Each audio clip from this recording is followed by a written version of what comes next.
So this is not a Microsoft pitch. Yes, there'll be some references to Microsoft items throughout. That's who I work for. Just to give you some examples. But it is really looking at the challenges we've got today in making sure that we train our students with the right skills that employers need. Just wanted to start with a few quick facts for you. There's around about 1.4 billion students across the world. Around about 65 million educators. We've actually are working in around about 240 countries, touching about 12 million educators. So we're scratching the surface as most other companies are, and around about 207 million students. So we're in a position where access is still a challenge. And so we're doing a lot of work in various different emerging markets in the world, places like Africa, China, and various different other places, to really try and extend that reach and ensure that we're reaching everyone. Because ultimately, what governments are trying to do is ensure that they've got a student force that is better educated, that will actually improve the economic wealth in that particular country. Being a good citizen and looking after my boss, Anthony Salcito, our worldwide VP for education, speaks regularly, engages with educators regularly. He's got this blog that he writes called Daily Adventures. He's always looking for educators and people to talk to, because he's got a new person that he speaks to every single day, and will then record those details. So if you're wanting to keep account of what we're doing in the education space, then dailyadventures.com is the place to go. I think I mentioned it right at the start. It's on the slides. Anyone that wants the slides, please send me an email. I'm more than happy to send them. I will cut out the videos, because the videos are embedded in the slides, but if you desperately want the videos as well, I can get those to you also. My email address is firstname.lastname@microsoft.com. David.Langridge@microsoft.com. It'll be on the last slide that I present today also. This statement I put up to sort of generate some discussions whenever I'm presenting to educators. Is this a good thing? Students learning without us? I would venture to suggest that it is. It does scare some teachers. One of the things that we do at Microsoft is engage, as I've already highlighted, deeply with teachers and educators in both the primary secondary space and also in the higher education space, to help them in using technology in today's world. We very much view this as a good thing, that the teacher and the educator are superbly important still, but we think that their role is changing, becoming more of a facilitator, more helping and guiding a student rather than being like I'm doing today, sage on stage, teaching a set of students all in the same way, because we all learn differently. Therefore, school is not just the place where we learn. To give you my example, when I was growing up, my parents taught me the basics of reading, and it gave me a love for reading right from an early age. I realised that not everyone does that, but it is, we do learn from each other and actually generating our learning from where we happen to be. So this is less scary for many people. Students are reading lines. Now we would expect that, and reading in various different places. Also, we need to teach collaborative skills. So students sharing ideas with each other. And on occasions, you may say that goes slightly too far. We've got issues where people copy other people's work, plagiarize different people's work. And so there are elements in there to actually check to make sure that the student that has authored that piece of work is actually the author and not someone else who's authored that work. And of course, students very much are studying to and from school, on the bus, etc. Just setting the scene as far as technology is concerned. Back in the early 1900s, we started off, and even before that, with chalk and a slate, different type of slate, chalkboard type slate. In around about 1920, the overhead projectors came in, and I still remember using overhead projectors in my first forays into talking about technology. But typically what we've done with, as the technology has improved, we've automated the previous process. So then TVs came in, calculators, World Wide Web, Wi-Fi, one-to-one computing is where a lot of people are starting to go, providing devices to students. But essentially, a lot of times, it is just automating the previous process. And we've done that again in a lot of cases with the way we approach making books digital. It's putting a book behind a glass. We're not actually taking that content and deciding to do something differently with it.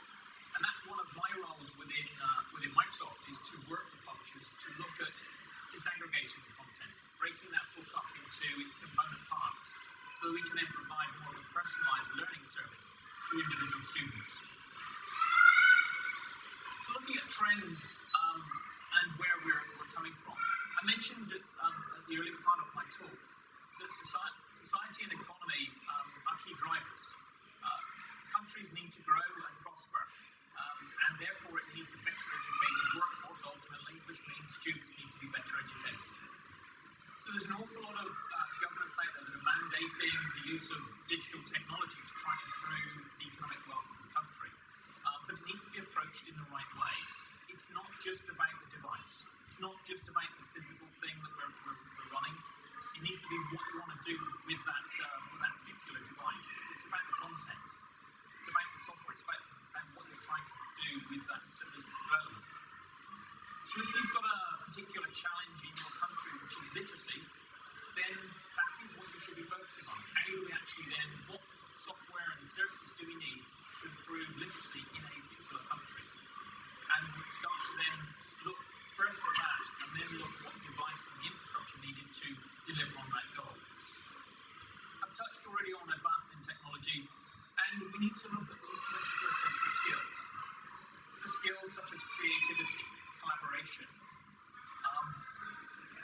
those critical thinking skills that we need in today's world. Our schooling systems in the past were built more for an industrial model. Children sat in rows who were told what to do. When they got into the world of work, they worked in the field, worked in factories, and were told what to do. Today, we actually demand more. Me as an employee for Microsoft, they want me for my critical thinking skills, for presentation skills, doing this type of work, to collaborate with others. I don't work individually. I work in a multifaceted world within Microsoft. This is highlighting one of the things I was talking about, where our technology has automated what we've done before. We've got a bookshelf, we've got books on that bookshelf, and we're thinking that a page-turning experience on a book, on a digital device is a good thing. You're just automating the process, not changing the game. And unfortunately, we're still getting the same results, and on occasions worse results, out of our students today. So we do need to change the way that things are approached. This is a word map of some work we did with a bunch of world leaders or education leaders and government leaders, looking at things that were important to them. Things like 21st century education, I've already mentioned, public debt, energy supplies, accessibility, digital citizens, data privacy, and the larger the word, the more importance, the more times it came up in conversation. So these are the things that our government leaders are looking to do, and they're all critically important, and we all need to make sure of that. Things like data privacy. Privacy of students' data, yes, is critically important, and we need to make sure that that's protected. But the data can be, as long as it is protected, it can be used effectively to then guide what we need to do with those students.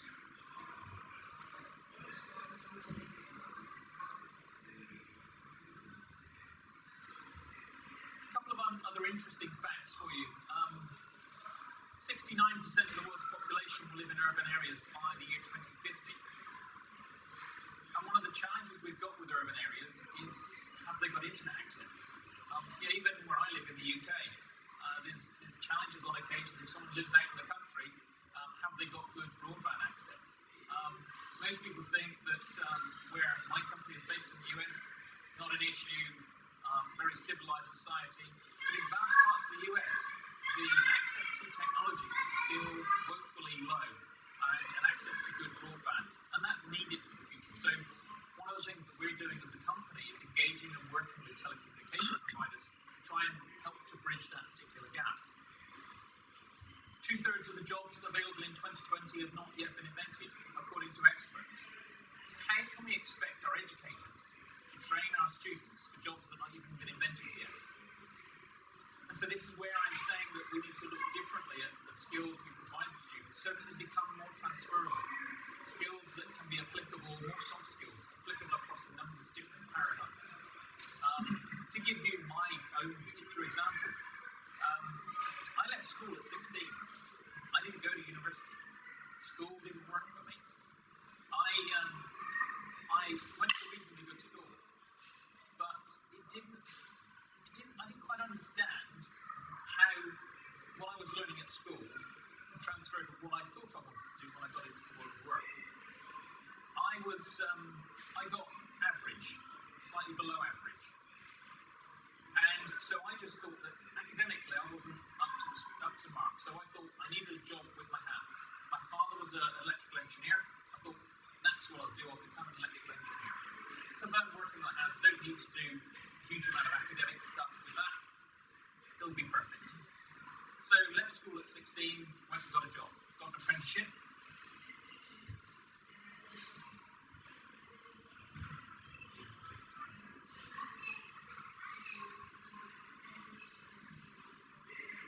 And I then went to day release college. Fortunately or unfortunately, there was only 3 people in the town I lived in that needed to become an electrical engineer during that year at 16 when I started work. So we were put into the second year class. We were then given an extra hour's tuition at the end of the day to then catch up with the first year's course.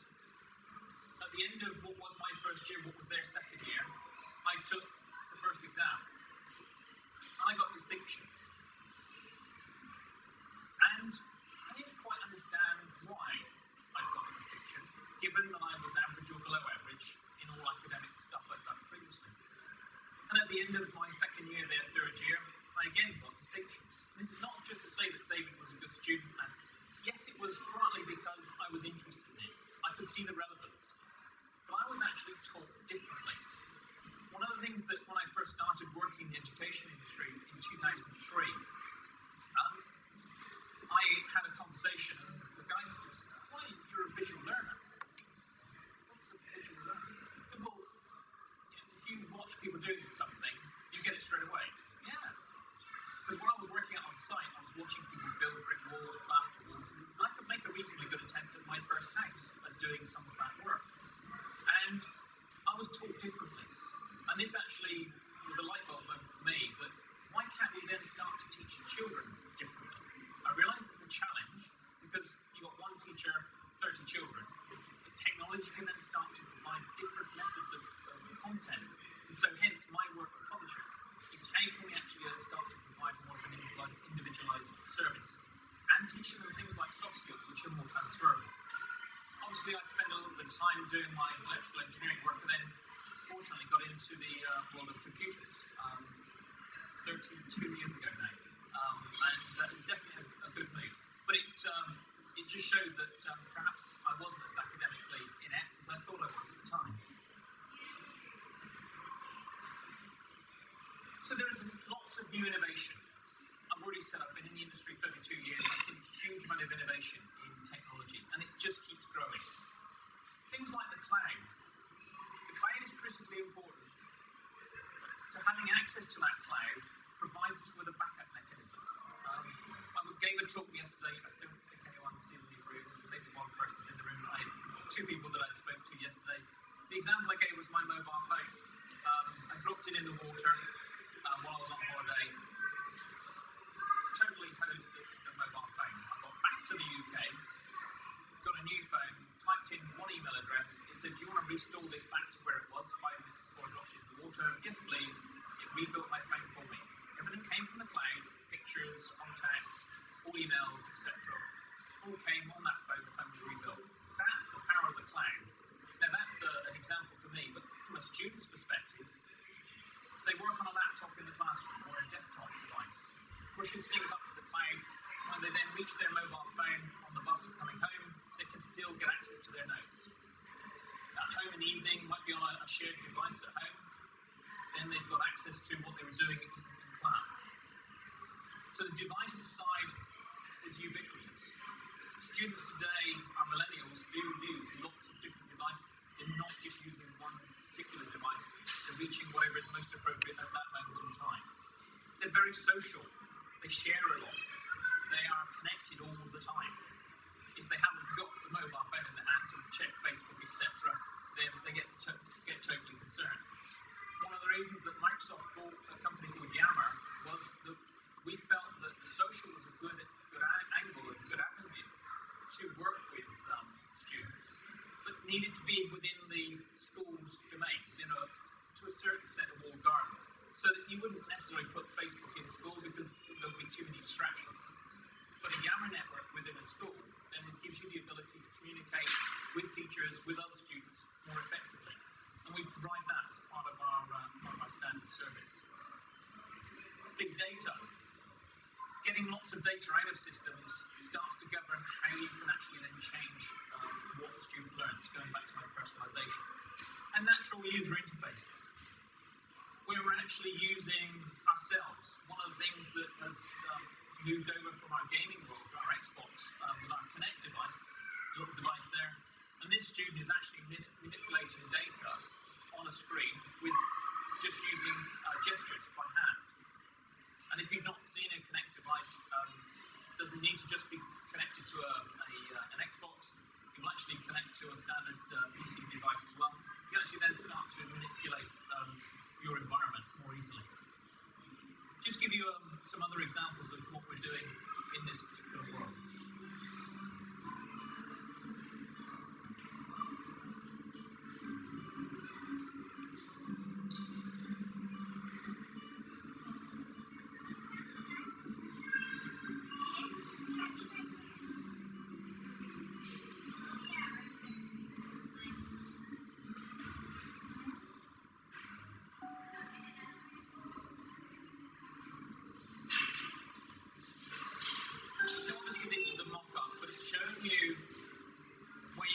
Children, one online, one physical, using devices. And yes, this is a Microsoft Research-based setup, but it just shows you the potential of where our thinking is going with how you can actually interact with screens, with tables, etc., to look at the way that learning can be done in the future.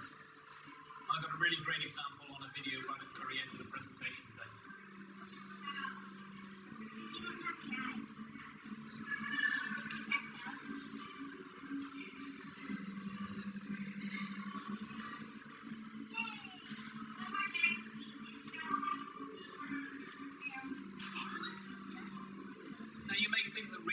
Together seems an odd, but this allows students to learn differently because each student will look at what they're reading in different ways and will give different perspectives, and those perspectives are then shared with the children. So you don't need to be in the same physical space at all times.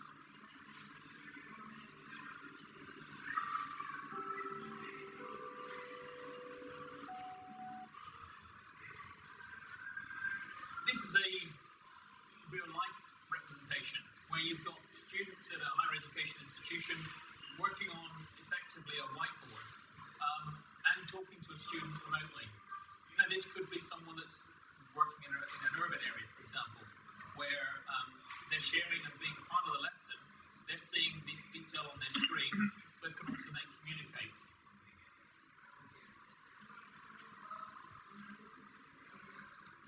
This is someone that's actually writing on some paper on a desk. That is actually being replicated on the whiteboard on the screen. Again, just using technology in a different way to actually sharing ideas and sharing concepts.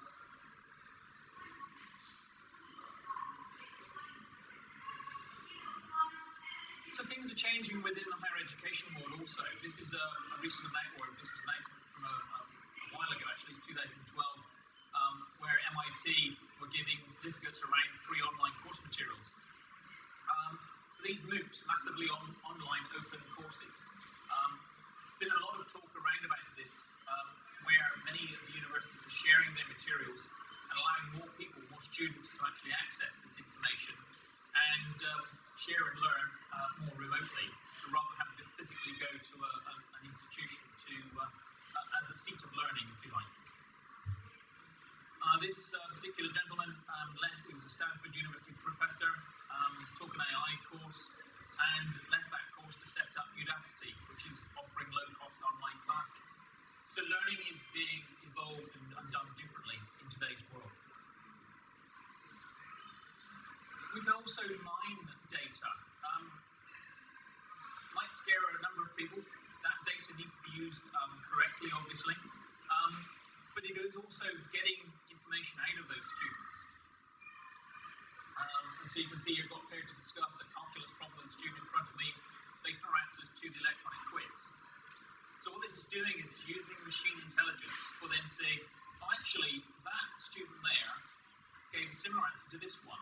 So perhaps we could pair them up. Or it could be that we've got two differing views to pair them up to then learn in a different way.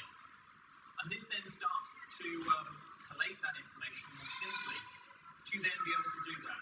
And you may think this is science fiction, but it's here and available now. With our cloud-based service, Azure, we've built in some intelligence provision machine learning, where people can actually then extract data and start to make some suggestions on what students need to do next. Still via the educator, because that is obviously critically important. So the drivers in the use of technology in schools, very much learning beyond the classroom. Yes, it's still important to have a seat of learning to do that, but a lot of learning is done beyond the classroom. New content and the way its simulations are built today. An example of something that I remember when I was at school. Teacher wanted to demonstrate how different elements worked with water, and so we did an experiment with lithium. Many of you may have seen this. Lithium is stored in oil, you drop it in a piece of water and it sort of whizzes around. Sodium is a bit more robust. And then he dropped a piece of potassium in, and two larger pieces of potassium in, which then proceeded to explode and left a nice big stain on the full ceiling above his head. And after that, they started to put glass screens in place. Now, that was when I was at school a long time ago. But you can actually build all of that with simulations today, so that you're not necessarily putting the pupils' lives in danger. We can simulate weighing things or growing plants, etc., if it's not available to that particular student. And so you can then change what we're actually doing in today's world.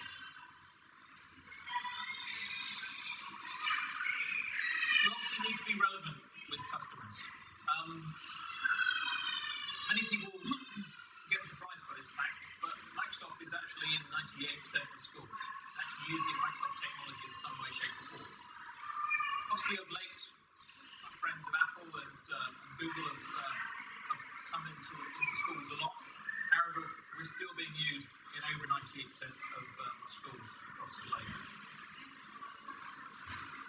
Key drivers of those technology adoption, looking at the learning analytics I've talked about just now, use of tablets and applications, getting more accountability, getting a better understanding of how well an educator is doing. Not to chastise but to actually then give them feedback. You know, is that piece of learning working for those students? If not, what can we do to change it? And then using sort of flipped education models.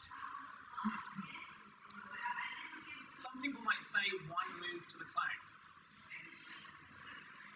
And the cloud, for me, is very much giving the ability of changing the way we actually work. Making learning as a service. So giving people more access to that information. Rather than having to rely on putting servers in schools or in universities, you can actually then put the management of those elsewhere and just switch it on as you would switch on a light switch to provide light into that particular classroom. The one advantage, things like versioning goes away. One of our biggest challenges at Microsoft was we we're always selling against ourselves. Anyone that's used Office for a long period of time, Microsoft Office, will remember there was a 95, 98, 2000, 2003, 2007, 2010 version, and now a 2013 version. What we do with Office today is we've got Office 365, and we update it, and you'll get sent updates on a regular basis, and yours is always up to date. So my discussion with publishers is, why not do that with content? Boundaries change as far as geography is concerned. You update it, people then take out a subscription, so as long as they pay the subscription, they're kept up to date with the latest content. And that's the way we're going with all of our software. It's always there, always on, and it's always the latest version. You can make it relevant. You can make it individual to specific people. You can scale it. One of the challenges that many schools have got is when you get into testing scenarios, you might have a high-stakes test that is once a year, and you've got to get it done within a 1 month time frame. To cope with the capacity of doing that for a countrywide system, you then need to install a whole bunch of servers for 1 month's use. It's pointless. Just use the cloud and increase the level of server capability, and then switch it off when you don't want to use it. So you're actually then building an affordable service because you only pay for what you use for about 1 month of time. It also makes things more interoperable. You're not getting locked into particular services. I already mentioned Office 365 is our key offering. We supply this free of charge. So Office 365 is available free of charge for schools, colleges and universities.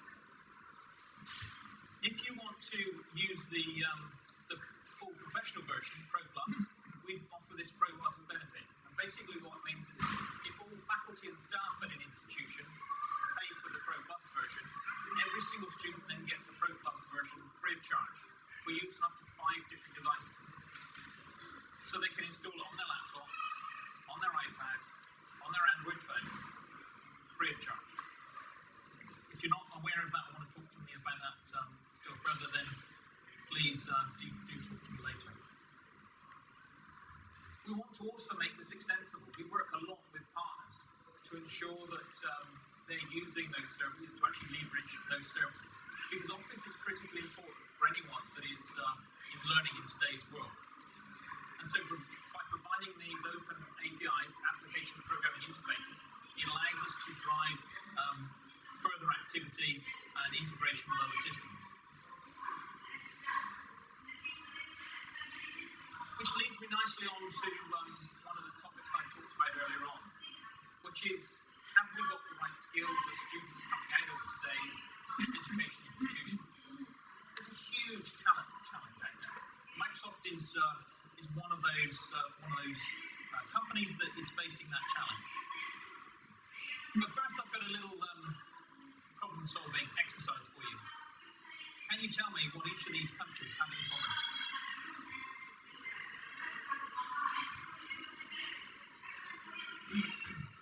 Given time is limited, I will answer the question for you.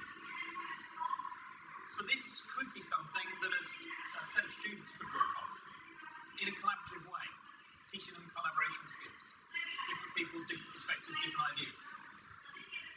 These have all struggled with youth unemployment. Over 25% of youth in those countries are unemployed, which is a crying shame when we've got employers like us struggling to find the right talent.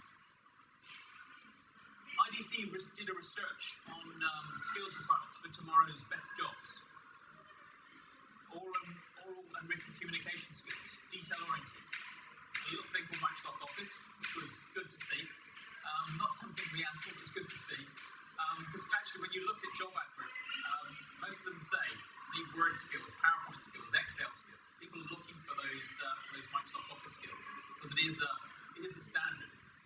Customer service oriented or organizational skills, problem-solving skills. This is not. We need good math skills. We need good English skills. It's looking at soft skills. How we can. So these are the sort of things that we're looking for as an employer. But as I mentioned, one of the challenges that we've got is that we've got huge vacancies. So this, Microsoft is now, well, before the Nokia acquisition, we were around about 100,000 employees worldwide. I think we've now gone up to about 130,000, 140,000. But before that Nokia acquisition, we had 6,000 technical jobs we couldn't fill, which is crazy. And 3,600 of those are actually engineers or senior project directors. They're the highest paid people in Microsoft, and we can't fill them. And we're not unique. Go to Cisco, go to Google, go to Apple, we're all suffering the same way. Science, technology, engineering, math skills in students today is severely lacking. We need more people to be able to employ. So to say that we've got a youth unemployment problem does us is a crying shame. We've got to find ways of actually improving that. Unfortunately, this is actually a 36% year-on-year increase in those numbers. So the problem's not going away, it's getting worse. So our work that we're doing with schools, colleges, and universities is centered around key things, teaching coding. I know there's a lady in the audience who's going to be teaching some coding skills, give you a plug for your session, to actually teach coding skills. And it's not necessarily just about coding, but it's one aspect of those technology skills that students need in today's world.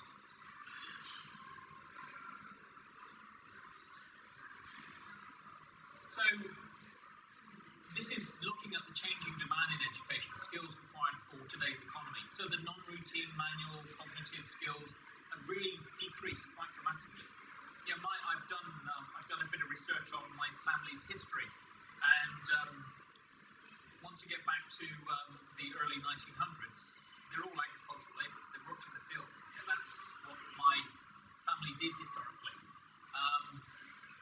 But today we need complex communication skills, expert thinking skills, and these 21st century soft skills that I've been talking about in today's talk. So to expand on that point, it's looking at skills required in a different way, making people more globally aware, and how to communicate with different cultures and different methods of working, how to deal with knowledge construction, collaboration skills. Not everyone likes doing what I'm doing, this communication, being able to stand up in front of a class. I'll give you an example of my youngest daughter. When she was at school, she was at primary school, and she needed to do show and tell. So we'd just been on holiday, coming back after the summer break, and she was set a task by her teacher along with the rest of her classmates, do show and tell. Give us an example of where you were on holiday and what you did. So she came to me and she said, this is what I've got to do. How should I go about doing it? She was probably 6, 7 at the time. She might have been 8, thinking about when we went to, actually yes, she was definitely 8. We went to Florida, went to Disney. And so I'd taken some pictures, she'd taken some pictures. And I said, well, what I do is I use a tool called PowerPoint at work. And I wasn't expecting to take a laptop into school. So what I actually did was I said, this is how I organise my thinking when I'm doing a presentation. And so we started off with a title, and she then worked on that, and she said, well, I'd like to talk about Mickey Mouse. And so she put Mickey Mouse there, and I brought in a picture and put that there. And we built this presentation. I printed it out, and she used those as her notes to talk to the class about. And she got top marks for that presentation. And she actually now is in a job where she needs to present all the time. And by accident, I taught her some skills that I didn't realise she was going to need in the future. But it's one of those things that being able to stand up and sell an idea, talk to a group, explain what you want to do, is a critical thing in today's workforce. What we've done is we've actually partnered with Intel and Cisco around these ATC21S, which is assessment and teaching of 21st century skills.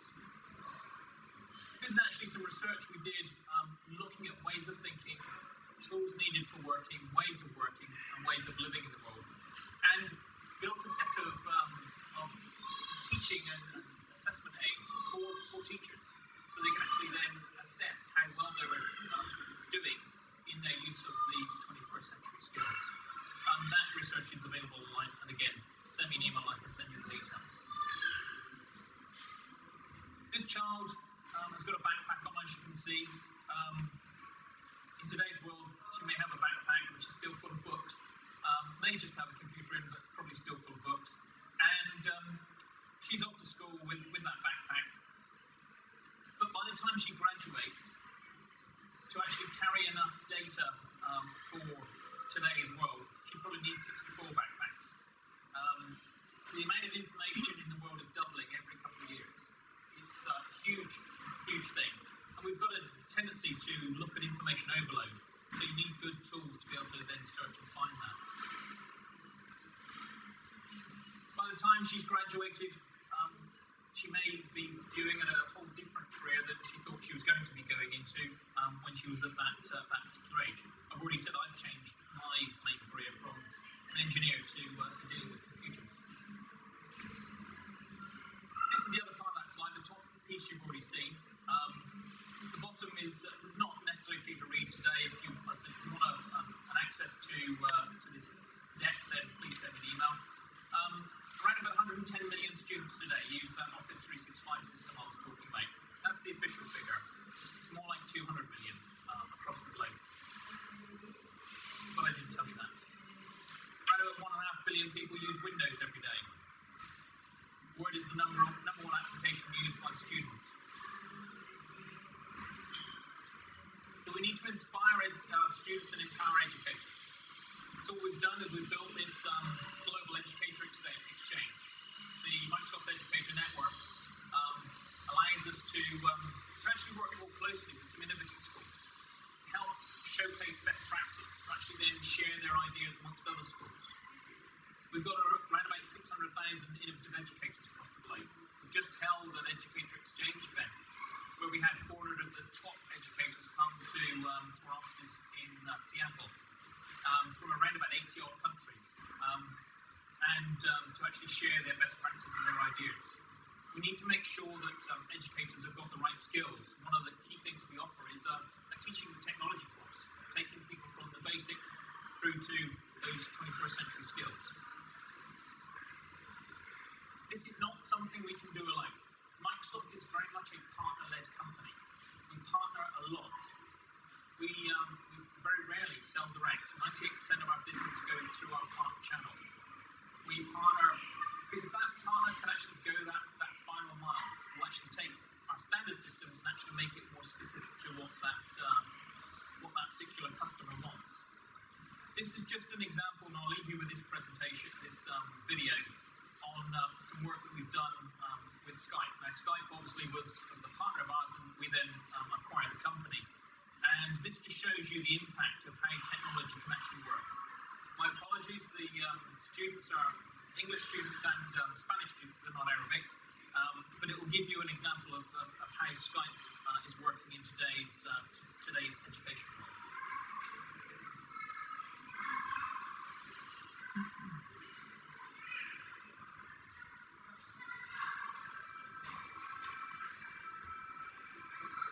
Hi, can you guess where I live? ¿Te encuentras en América del Norte? Yes. Do you live in Central Mexico? Sí. ¿Te encuentras en Estados Unidos de América? Yes. Do you live in the capital city? Sí. ¿Estás cerca de Seattle? You're very close to Seattle. Are you in Mexico City? Sí. ¿Estás en Tacoma?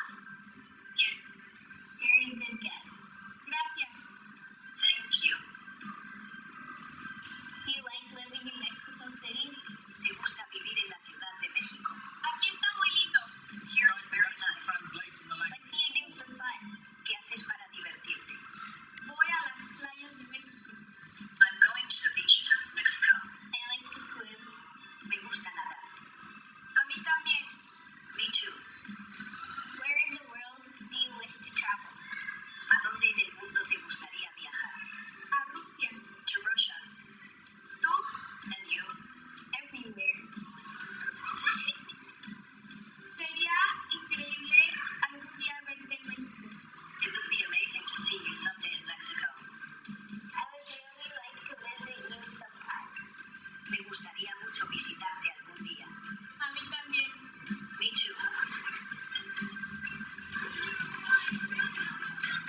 application connecting two sets of students.